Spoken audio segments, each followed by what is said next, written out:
आप जानते हैं इस दुनिया में बहुत सारी दुष्ट आत्माएं हैं। सुसाइड करने वाली एक दुष्ट आत्मा है। अगर आपको नहीं पता है तो आज मैं आपको बताना चाहता हूं, suicide is a spirit.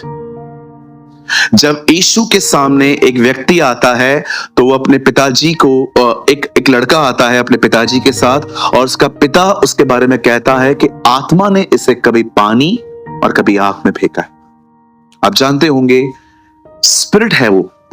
Suicide एक स्पिरिट है।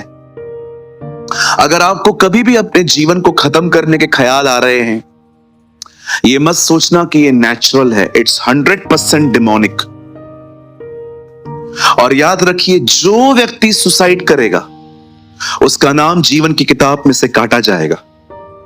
आप स्वर्ग नहीं जा सकते, क्योंकि बाइबल कहती है प्रभु ने आपको खरीदा है, और अगर आपने खुद को मारा तो आपने खुद को नहीं, उसके खरीदे हुए पर्सन को मारा है। और ये सुसाइड नहीं, मर्डर कमिट किया जाता है। और बाइबल बताती है हत्यारों के लिए अनंत जीवन में कोई जगह नहीं है। कभी भी अपने जीवन में, कभी भी आपको ऐसा लगता है ना कि ब्रदर मुझे कंटिन्यू खुद को खत्म करने के ख्याल आते हैं, मैं आपको सच कहता हूं, मीटिंग के बाद मैं यहां पर रुकता हूं, मेरे साथ मिलके जाया करो, मुझे बोल दिया करो इशारे में, ब्रदर मुझे कुछ सीरियस बात करनी है आपसे। मैं आपके लिए खड़ा रहूंगा ताकि मैं आपके लिए प्रार्थना करके हम इन दुष्ट आत्माओं को रिब्यूक कर सकें। लेकिन लगातार इन ख्यालों में चलना, it's not a good thing. सुनो, यहां देखो, तकलीफें हर एक की जिंदगी में होती हैं। आप अकेले नहीं हो, हर एक की जिंदगी में तकलीफें होती हैं। अगर आप रेंट प्लेस पे रहते हो, अगर आपको लगता है मेरे पास अपना घर नहीं है, आप फुटपाथ पे देखो, बगैर घर के लोग सोते, आप उनसे बेहतर हो। अगर आपको लगता है ब्रदर कि हमारे घर पे खाने पीने की भी समस्याएं हैं, मैं आपको कहना चाहता हूं कुछ ऐसे भी लोग हैं जिन्हें खाना मिलता ही नहीं है। ये कहावत बहुत झूठी है, खुदा भूखा उठाता है सुलाता नहीं है। ऐसा नहीं है। मैंने बहुतों को देखा है भूखे सोते हुए। कुछ चीजें सिर्फ साउंड्स गुड, अच्छी लगती हैं सुनने में, लेकिन मैंने अपने लाइफ में ऐसे लोगों को देखा है जिनकी मैं कोई मदद नहीं कर पाया क्योंकि मेरे पास भी नहीं था। सुसाइड एक स्पिरिट है। एक और स्पिरिट है इस दुनिया के अंदर, द स्पिरिट ऑफ जेलसी। ये आपको हमेशा तुलना करना सिखाएगी, कंपैरिजन। और जैसे आप कंपेयर करोगे ना, इसके बाल मेरे बाल, इसकी इयररिंग्स मेरी इयररिंग्स, इसकी शक्ल मेरी शक्ल, या भाई लोग इसका बिजनेस मेरा बिजनेस, इसका जॉब मेरा जॉब, इससे फ्लैट बना लिया मैंने नहीं बना लिया। याद रखना, जब भी आपको कंपेयर करने के थॉट्स आए ना, आप किसी रॉन्ग इन्फ्लुएंस में हो। इवन एक ऐसी स्पिरिट भी है जो आपको चर्च में आराधना करने नहीं देगी। इस स्पिरिट का नाम है द स्पिरिट ऑफ फैरो। मैंने स्टडी की है इनके ऊपर, सबके ऊपर।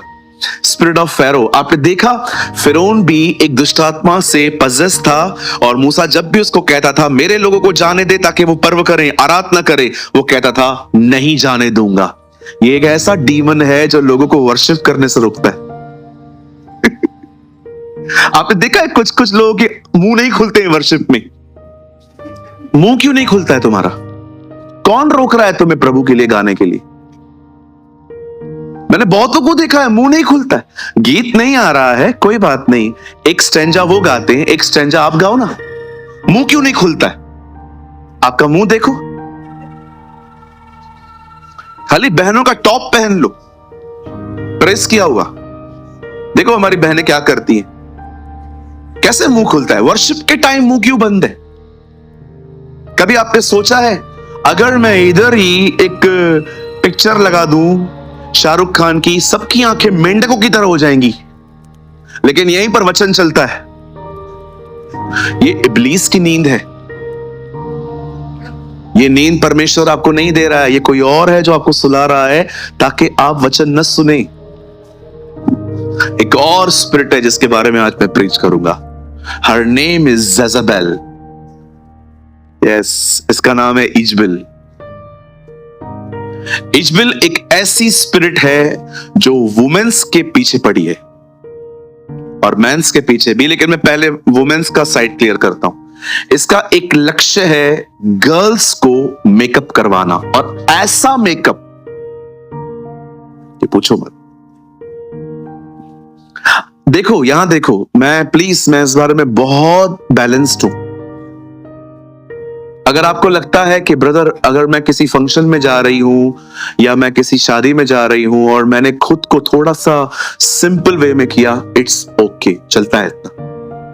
लेकिन 7 के 7 दिन डार्क लिपस्टिक्स लगाकर, मुंह पे फेयर एंड लवली लगा के, बहुत सारी चीजें लगा के, मतलब आपको ये हजम ही नहीं होता कि मैं सिंपल रहूं और कोई मुझे देखे नहीं। Something is wrong, something is wrong. और भाइयों, ये स्पिरिट आपके पीछे भी पड़ी रहेगी कि कुछ दिखा के आपको पाप में गिराए। अगर आपको लगता है कि नहीं ब्रदर, इजबेल जो है वो एक लेडी है, तो आप पढ़ के देखिए, उसके मरने के बाद भी प्रकाशित वाक्य में प्रभु कहते हैं तुम्हारे बीच में इजबेल रहती है। प्रभु वो तो सालों पहले मर गई। ओहो हो, तुम गलत बात कर रहे हो। वो मरी है, उसका डीमन नहीं मरा है। आई डोंट नो आप में से कितने लोग हैं जो प्रकाशित वाक्य में एक कलीसिया को प्रभु लिखते हैं, तू अपने बीच में इजबेल को रहने देता है। मैं बहुत धन्यवाद करता हूं बहनों, सैल्यूट यू, जिन्होंने इस गंदी आत्मा से नाता तोड़ दिया है। God bless you. यस, मैं अपने कलीसिया के अंदर, सारी ब्रांचेस के अंदर, मैं ऐसे बहुत सारे बहनों को जानता हूं। They are very simple sisters, appreciate you. मैं विश्वास करता हूं कि आपको परमेश्वर वहां जो सजाएगा, oh, you are you are a queens of Jesus. मैं अप्रिशिएट करता हूं मेरी उन बहनों को, और मैं उनके भी खिलाफ नहीं हूं जो कभी कभी करते हैं, लेकिन कुछ ऐसे होते हैं, उनकी वेयरिंग, उनकी स्टाइल्स, कुछ भाई बहन परमेश्वर से बोलना नहीं सीखते हैं। They are living like a tapori language. क्या है रे? नो, ये एक मेकअप है। मुझे आज भी याद है, मैं कोई टाइम था, मैं कुछ ऐसे वर्ड्स यूज करता था, not dirty but not decent. मुझे परमेश्वर ने कहा स्टॉप, नहीं सूट करता है तेरे पे। विनती करना सीख लोगों से। पानी ऐसे नहीं मांगते, जा रे पानी लेकर आ। नो ब्रदर, आप मुझे पानी दे सकते हैं क्या? मैं आज भी प्रभु से कहता हूं, प्रभु मैं बोलना जानता हूं, पर क्या बोलना है, कैसे बोलना है, वो आज भी नहीं जानता। बी हम्बल, नम्र बनो, परमेश्वर से कहो मुझे बोलना आता है, मेरी आवाज बहुत बड़ी है, हॉर्न से बड़ी आवाज है मेरी। हाँ बिल्कुल, क्या रहा है, ये सबको आता है। कैसे बोलना है, क्या बोलना है, ये तो मुझे आज भी नहीं पता है। प्रभु टीच मी।